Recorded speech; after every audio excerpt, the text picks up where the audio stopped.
Welcome back to the Little Squirt the Fire Engine channel. Let's get right into the second part of rebuilding our rear subframe. So the subframe is completely done, and as I mentioned earlier, it probably weighs about 350 pounds. I had to get creative in how I was going to move and install it. I was actually able to lower it onto my creeper. It's actually an off-road creeper, which has a very high weight capacity, and it was actually very easy to roll it over to the back of the truck. I used a combination of pulleys, a car jack, and ratchet straps to lift it up and lock it in place. This actually worked out much better than I thought it was going to, and I was actually sort of pleased with how relatively easy it was.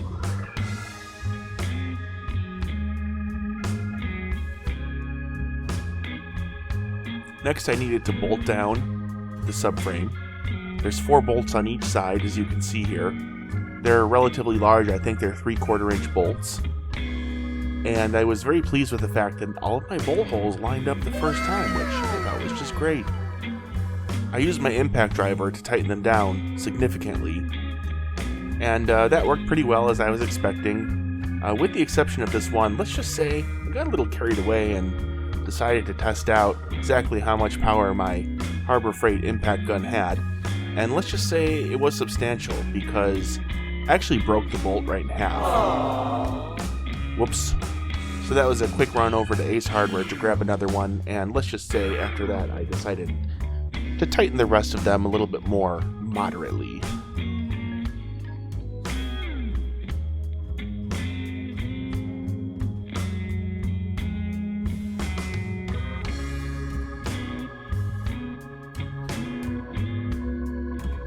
I released the ratchet straps that were temporarily holding the rear of the subframe in place, and voila!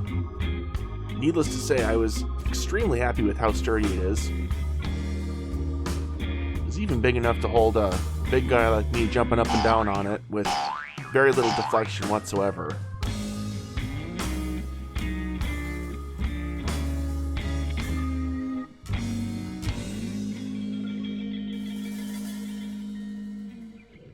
Up next, I reinstalled the fuel tank. I decided to do that second because the area where I was sitting while tightening down the bolts is actually the area where the fuel tank usually goes, and so having it out, there was plenty of space to tighten things down and get it just the way I wanted it. But that meant that now it was time to start reinstalling the fuel tank. I used a very similar method as I did with the rear subframe, where I would jack it up, lock it in place with the ratchet straps, jack it up a little more, adjust it, lock it in place, jack it up a little more, adjust it, so on and so forth, until it was in the exact correct position where I could bolt it down.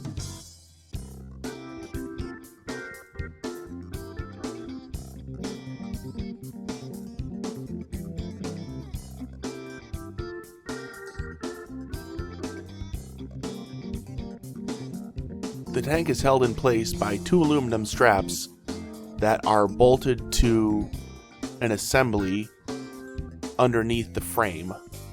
I decided to reuse the bolts. I know that's not best practice, but honestly, they were in good shape, and I didn't feel like finding new lock bolts of that size. So I adjusted everything just the way I wanted it, gave it the old WD-40 treatment, and reused the existing bolts to snug the tank straps and the tank up into its correct position.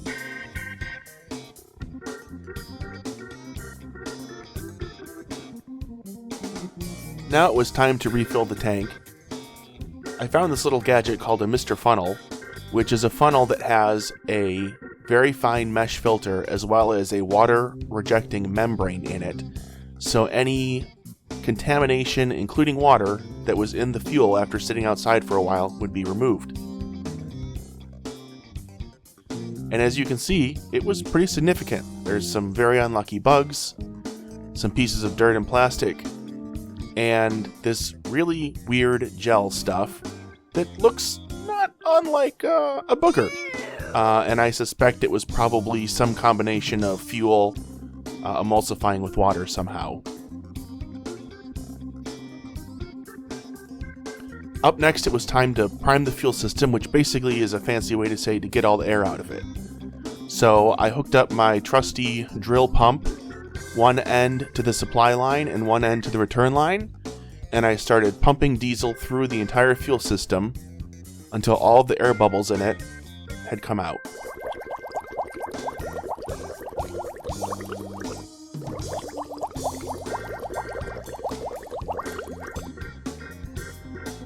Time to restart the engine.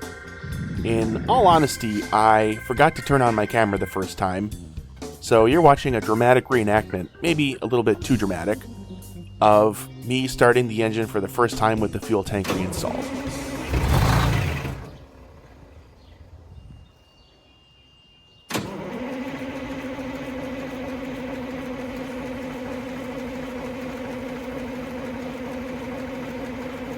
Yeah, nothing a little ether can't fix, of course.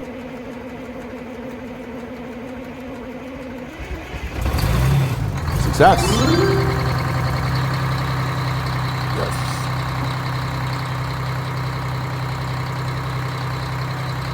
I was also able to fog the neighborhood for mosquitoes at this time, an added bonus.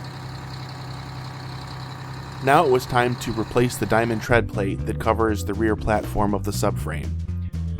I decided to do some kind of basic repairs and a little bit of preventative work by putting some Rust-Oleum rust-proofing paint over areas that had been really corroded, just to try and stop any future corrosion from happening.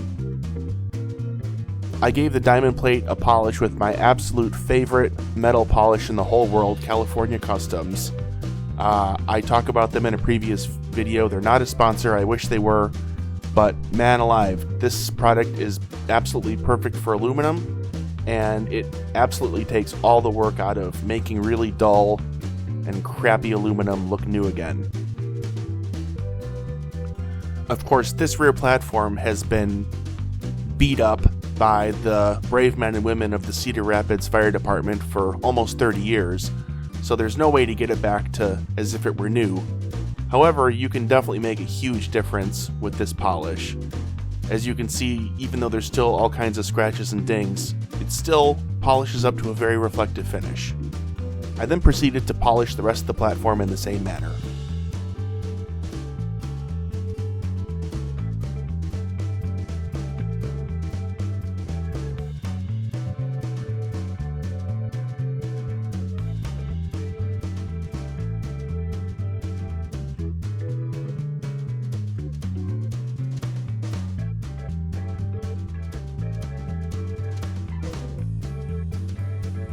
I installed and tested some new clearance lights that I bought since the old ones were completely rusted out and not in good shape.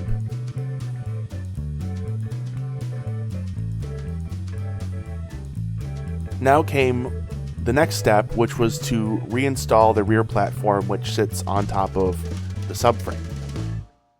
I was actually extremely pleased with myself because the tolerances on this subframe were extremely tight.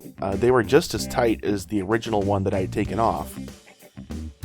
Although I did a pretty good job measuring, these really tight tolerances meant that it was going to take a lot of, shall we say, manipulation to get the platform back in the correct way. It was very tight, difficult to slide in, and everything was just really, really close and tight. I had to do some kicking and all sorts of kind of unorthodox stuff to get it back in place. I also had to take it off a couple times just to make a few minor adjustments. You know, places where things didn't fit perfectly.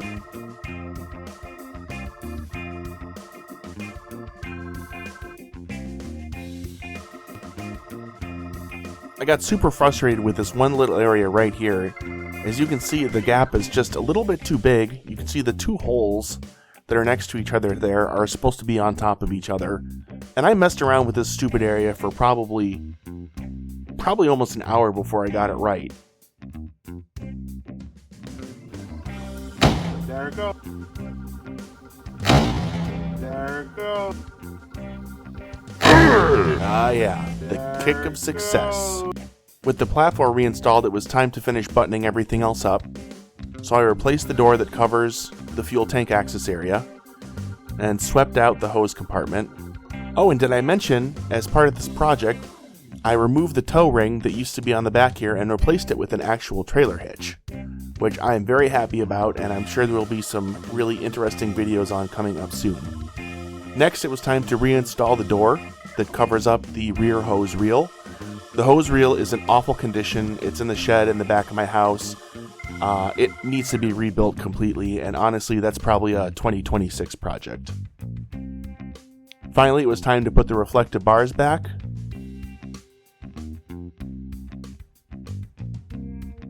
And just to remind you what the platform looked like before, this is the old platform. It's still sitting near my driveway. It's going to go out to recycling soon. But it was just completely eaten through by 30 years of hard service in the Cedar Rapids Fire Department. In bad shape. I don't know why the log is there. Don't ask. One of my kids put it there. It's not structural or anything. You could see just what terrible condition the old one was in. To the point that there's almost nothing left on a few of these supports.